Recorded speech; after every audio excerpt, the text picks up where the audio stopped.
Ayun, nakausap na namin. Ang sabi nila, sinadya daw yung sunog sa bahay. Paano nila nasabi ate? Di ba may nabanggit ka na nung pagpasok mo sa bahay may naamoy kang gaas? Napansin din yun ng investigador. Pero bakit kaya pinatawag pa tayo ng medico legal? Hindi ko nga alam eh.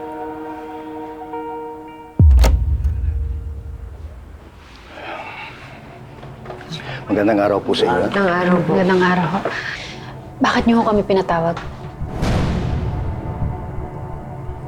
Ang sabi po kasi, namatay daw po si tatay dahil po sa atake sa puso. Dahil daw po sa usok. Totoo yun.